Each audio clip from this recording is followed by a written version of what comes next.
Welcome, everyone. My name's Linda, and I want to invite you to join me for coffee. I just poured myself a new cup, so here we go. You got yours too, your refreshment, A little water. your water. I just want to just us to come together and relax and just sit and visit. I hope you'll help me welcome my special guest, Joni as she shares with us her story today.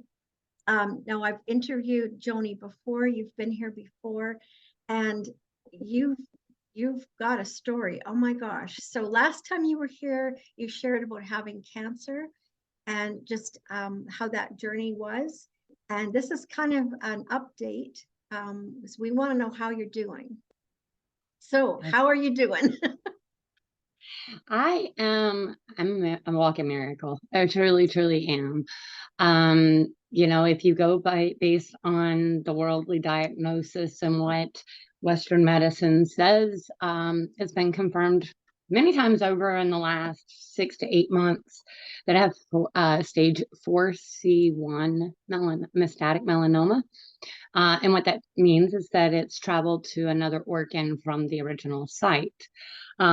If you're not familiar with the backstory of my story, I was first diagnosed in 1998 with malignant melanoma, and spent many years in remission and not needing to do any kind of clinical trials or anything like that. Back at that time, I was told it was all got that they were able to get all the cancer with surgery, and they wanted me to just participate in a study. And over the last 8 months, that study, which had become the now, 20 years later, has become the norm in cancer treatment for melanoma. Okay. Groundbreaking immunotherapy in interleukin 2 is one of it's now fallen down on the list to kind of like that last resort, because most people don't tolerate the treatment well. Groundbreaking studies in immunotherapy have now also replaced that. But when you get to advanced stages and the immunotherapy is no longer working, then they want you to participate, in the clinical trials back again with that drug. So it feels sometimes like we've come full circle back to square one. According to, like I said, the oncology and Western medicine, in August, I was told that we had no additional viable treatment options and that we had to start looking into clinical trials. There is a clinical trial that is showing groundbreaking, like 50% total ratification for advanced melanoma. And so we were like, yay, glimmer of hope. However, whenever I did the baseline testing and they resected the tumors, my tumors, I'm not laying claim. The tumors that they resected from my liver, the DNA would not replicate. So the study was, using your own body's DNA infused with immunotherapy and re-injected into your body to kind of like kickstart the ones that were already doing their job. Well, I can't be Yeah, replicated. and just because I'm not, this is new language for me, so I'm sure it is for other people too. So the immunotherapy would like you said, kickstart the good cells to fight the Yeah. bad cells. So the particular clinical trial that I was being considered for was called the TILS trial, which is tumor infiltrating lymphocytes.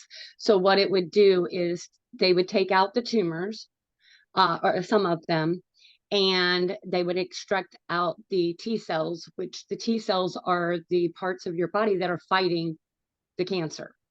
So as I was explaining it to my kids, they were taking the tumors out, getting the strong soldiers that were trained and knew what they were doing, and then like putting them through boot camp to get them even stronger. And then they were going to multiply them in the lab by billions, and then give them back to me. So that would then, take over, and it would seek out, right. However, I am unreplicatable in the lab. My DNA would not replicate. So that study was not, I was no longer considered for that study. So there for a couple of weeks, we were, looking at all the different ways that we could access healing. Of course, I'm faith. My faith is based in Jesus as my ultimate healer, the great physician. Yeah. However, he does give knowledge and science to be able to prolong our lives. So lots of prayer, lots of digging into a lot of things, like healing mentally, emotionally, physically, financially, just the whole big picture of all the aspects of healing. And what I could do, yes, I know that I'm rendered powerless, and that I can only do anything through Christ. However, there are things that I can do through Christ. You actually have to take that faith in action and start doing things. If you keep putting garbage in and keeping your body at a state of dis-ease, you're going to have disease. So That's a good way to put it. That's a good way to break it down. Dis-ease results in disease. Yes. Yes, it's a place of being at odds in your body, mentally and physically, emotionally.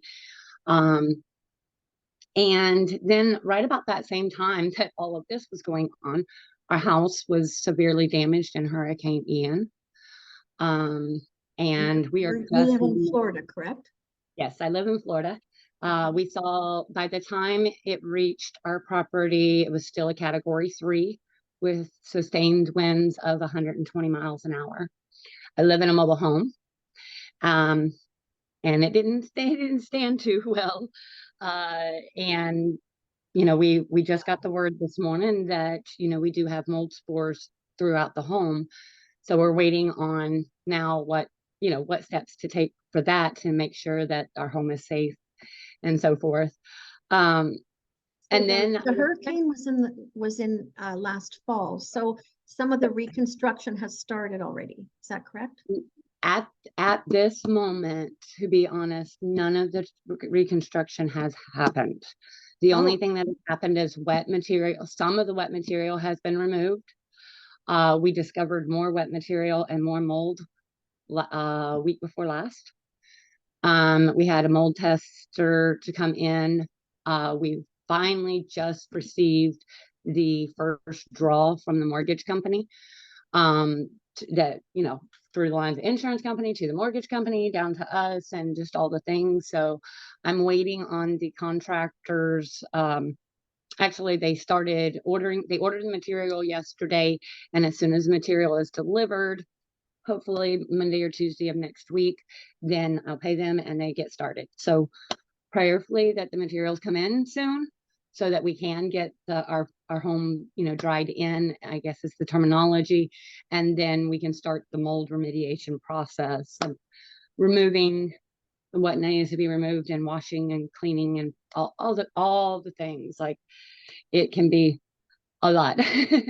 So with mold pores in the air, does that mean all the fabric has to come out?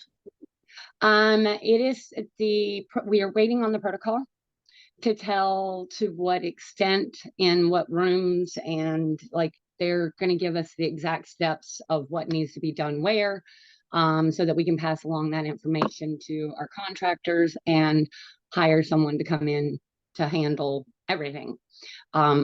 From why literally I was looking up, doing some research. So the whole house could be like the non-porous areas. There's special cleaning products that they can use to, if it's just on the surface and not actually saturated into it. Some things can be cleaned professionally and returned to the home after the rest of the mold remediation is done. And some things will just be tossed, especially if it is an inexpensive item and easily replaced. So paper items, some clothing, just depending on, again, the mold spore count. When they remove everything, then they'll take it back to their area and they'll test it to say, okay, well, this has got a high mold spore count. So they'll clean it. If it still has a mold spore count, they toss it.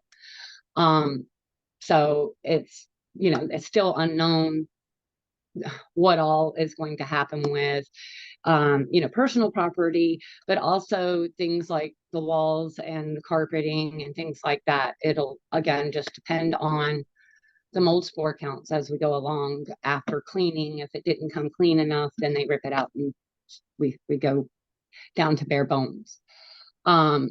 There are areas of the house that the insurance company is saying that is damaged, but they're not going to cover. However, this might now change due to where the water damage came from. And it may not be now that, because originally they were saying wind-driven rain, but if we have crawl space issues based on water leaking from the roof and going down the wall and into the floor, then those repairs could get covered. We're kind of just leaving all of that up to God and the contractors and the insurance adjusters. Let them do their job. I think we found and partnered with a good contractor that's going to fight to get us coverage that we pay for. So again, that has just been a complete trust fall. At times I want to say, oh my gosh, we're starting all over again, especially after starting over so many times. It's easy to fall into that attachment, that tethering that we have to material possessions and things, sentimental value in things. God has been working on me for many a year. And, when we first found out that, when we first seen the mold had grown from not just being in the kitchen, but also in the laundry room, in a couple of the bedrooms, in the master closet, and all these areas started adding up. I'm not gonna lie, I sat down and I had a good cry. At Just least sitting one. outside, Yeah. and it was like, I just want to go home. I don't want to have to start all over again. But then, as I was walking through my bedroom and I seen my board, I have a bulletin board that I have my vision board on, that where I sit and would do my devotions each morning. And I looked at it, and there's a new dining room set and a new furniture, new living room set, and all these things that I'm kind of visualizing. And then it was like, who am I to say how God gives that to me? Yeah, yeah. Yeah, exactly. Exactly. I just went through a water leak myself and ended up with a new bathroom. Yeah. You So know, it, God will give us what we need, even if we don't know we need it. yeah. And we were, back in September, the hurricane official hit date was September 29th. And I literally had an appointment with a realtor to come out the week after. No, 2 weeks after the hurricane hit. We already had a stand-in appointment because I was going to be having my surgery October the 4th. So the hurricane hit on September 29th. I had already set the appointment for a realtor to come out and do an appraisal, because we were looking to go ahead and get out of the mobile home. Oh no. Because at that time we were thinking that I was going to have to be in Tampa, which is 2-hour drive, for several months, and I wouldn't be able to leave from the vicinity of the cancer center. So we were like, would it make smart financial decision, be a smart financial decision at this time to go ahead and sell and move closer to the cancer center, because it looked like we were going to need to be. So it was kind of ironic that we already knew that there were certain things that would increase our property value.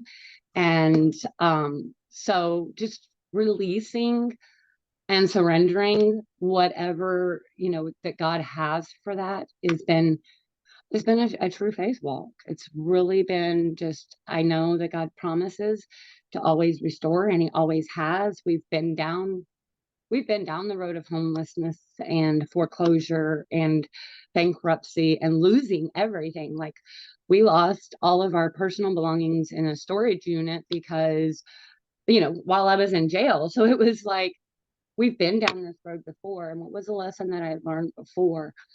Um, and that was that they're only material possessions, that they really truly don't hold any value except for the value that we assign to them.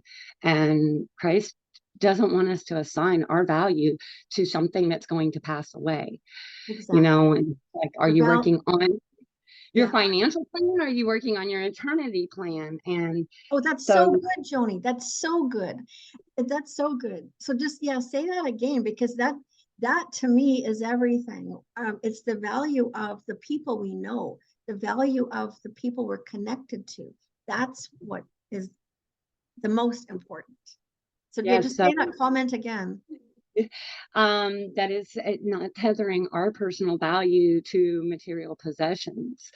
It's our internal value is in an eternity value. And whether it's So whether good. it's your home, your personal belongings, the vehicle that you drive, we're to use possessions and value people. So it was again when God, like, literally, after I was a boohooing mess and I got home and I was just like, I had to decompress because the contractor was sending, I mean, it was a really stressful day. It was a lot of things piled on all at once. And I literally just got to the point, it's like, okay, I'm putting my phone down. I'm not answering nothing else. And then the next morning I got up and I was like God went, tapped me upside the head and said, wait a minute, have I not taught you anything? That Because when we lost everything the first time, we've lost a couple of times, but that first time, it really destroyed who I was, because my identity was based on the car that I drove, the job that I had, how much money was in the bank, what house I lived in. And that was my idea of success. That was my mountaintop. And how quickly God just yanked it out from underneath me. And it was a similar, situation. My cancer has come back, but at that time, um, it led into addiction. And so it was like, oh God, here it is happening all over again. As I was sitting underneath that tree, I'm thinking the worst. And I was like, no, wait a minute. I have the power of the choice, that doesn't have to keep being my story, that I don't have to keep reliving that same trauma over and over. I can make different choices and I have the power to do so. Um, because I've reattached myself to my divine identity and not the things that surrounded me, and the things, not people, but the things. And so it's been enlightening. And I see it just, although I'm still longing to be home, there's nothing like your own home. I can rest easy that it's all working out. And kind of to go weave back into the cancer journey, I still have to travel quite a bit back and forth to Tampa. But there was another clinical trial that, after working with my a couple of different specialists, we were able to make sure that I didn't have any other autoimmune disorders that would impede the clinical trial. And once we got that all clear, that I was able to manage any of those types of symptoms, because with immunotherapy, it's basically like having an autoimmune disorder, because they're boosting your immunity system so high that it will, attack the cancer. Where traditional chemo and radiation, particularly chemo, suppresses your immune system, and the drugs kill the cancer. So those types of flare-ups and things are part of immunotherapy. Stiffness, joint aches, bad gut health, brain fog, and those types of things. However, after the first treatment, I did have an allergic reaction. Not quite sure 100% what it all was, but now I have finished. I had my third cycle on day before yesterday, on Tuesday.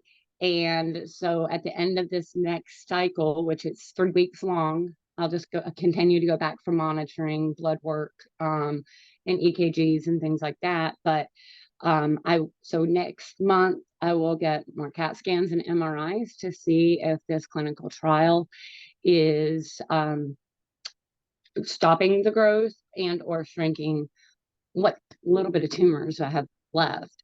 I had a biopsy at the first of the year. I think it was like the 3rd of the January, and the the doctor was having a hard time finding a tumor large enough to biopsy.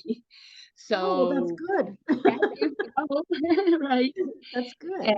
And there's been some other revelations that I'm not quite God hasn't quite released me um to fully speak on, but he's leading me down the journey of that financial toxicity and how it manifests itself in your body. Been doing, like I said, a lot of research on how our thoughts and our emotions, our emotional and mental health plays into our physical and financial health, and how it all is Oh, like yeah. table legs, and if it's not all balanced, you're going to create disease. That table's still going to wobble there, and you could fall off and drop everything on top of it. So Yeah.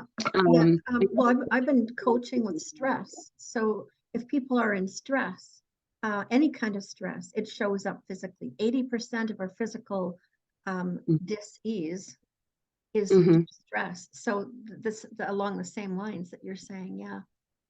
Yes, all of it, whether it's financial toxicity or mental health or your emotions and not being able to manage. And as I started digging into, just all the areas and aspects of healing and what God says about it, um, I started seeing not only the change in me, but the change in my children, and how they were, I can't teach them how to emotionally regulate themselves to bring the tempers down so the blood pressure comes down and I'm breathing okay. If I can't do it for myself, I can't teach them. Right. I was just So going to ask, how's your family doing with all this? we're doing we're doing well, because we're doing well elsewise. Um, and like I said, we're finally seeing some movement in getting home soon, with the main things getting done here, hopefully And within the next couple weeks. you're staying with your in-laws? I'm staying, yes, with my in-laws. That's very generous of them. I'm so grateful for them. They were the ones that really opened up their home to us when, um, back several years ago, right before we purchased. We were living here for about 18 months, and I I cannot express the level of gratitude that I have for them opening up their home. Um, and at times it can be tough, especially when Oh, you're yeah. not used to this many children. We have four under the age of 11 here. Yes, it's a four-bedroom home, so we've got plenty of room and everybody's got all that we need. um, but it can be a little challenging at times to get into a routine and all the things. And then there's like the days that I have Moffat, they're here with the kids and keep some sort of routine with them. And um, I just can't be more grateful for the way that it's all played out. That, things that I would sit and wonder and ponder on and worry on, that God is just, it's happened. And There's that I a really level, don't have to be afraid. yeah, certainly a level of grace that you're all learning. I mean, when you have your own home, you're you look after your own home, but when you're in someone else's home, um, you're honoring their home and Yeah. them. So you have been through such a tough journey. I like thanks so much for sharing this. Do you have any words of encouragement for people who are listening? Because I mean, we're all going through, and unfortunately, we have to go through it. We can't Yes. just learn something quickly. No. It's a learning process and it's a journey, whatever we're doing, Yes. wherever he's taking us. But what kind of encouragement would you have to just bring hope to people? Um, lean in. Lean in to what God has you in front of you in that moment. And, you know, um, and keep going deeper. Because each time you may be facing, you may come up against something and said, well, I've already healed from that. I've already faced this. I know what to do. Maybe you don't. Lean in to what God has for you at that time. And touching on, we all go through things. And are we going through them, or are we growing through them? Perfect. And change, and always be open and willing to change your perspective. Just because you think it doesn't necessarily mean that it's true. Test it against the word of God and see if that's what he says. And just stay hope and anchored in Christ. That anchor is, no matter what storm you're walking through, that's what's going to keep you steady. It's the analogy of the onion too. You know, Yes. it's like taking like, oh, well, I've been here before. It's like, well, no, you're going to do it again, but we're taking that peel off this time, Yes. and it's going to make us cry. It just Yeah. is, So it's going because to make us cry. it's going to Yeah. make us cry. You know, because we learn so We- much, and he takes us through the hard stuff, and that's where we get stronger. And a lot not of only do times, we Yeah, not only do we get stronger, but that's where we get called into the mission field, because of my experiences being able to walk through these journeys and it be similar situations, financial hardships, financial toxicity, cancer, addiction, all the things. Um, After me going through it multiple times and having new revelations, I can then turn around and be a hope dealer and help others through that journey, whether it's getting healthy in your finances, your emotional, a physical, spiritual life, and literally peeling back those layers of that onion until you get to that sweet center. yeah, Um, and it will make you cry, but the taste can be so sweet and so savorful and full of, spice of life. It really can't. yeah, if we dare to try. Hmm. If we Yes. just dare to take that step in, and not just, and I think sometimes, of course we want to go through this quickly, like, let's just get this Hmm. over with, but Hmm. it's in the valley, and he says he will make us rest, he make us lie down Hmm. in the valley, and it's like, yeah, he wants us to just rest, and we will, uh, it's walking through that valley, but sometimes we have to crawl, but just keep moving. Sometimes there's only one set of footprints and you're carried. You're carried totally. Yeah. Yeah. Thanks so much, Joni. Yeah, you're so often, um, when we're walking through something, our faith will grow, but we don't realize how many people it's affecting, and others' faith will grow just by watching how you're dealing with things, how you're growing, and how you're learning, and how your faith is increasing, and you're speaking and releasing that hope will encourage and raise the bar and raise the hope in others. So thank you so much for sharing.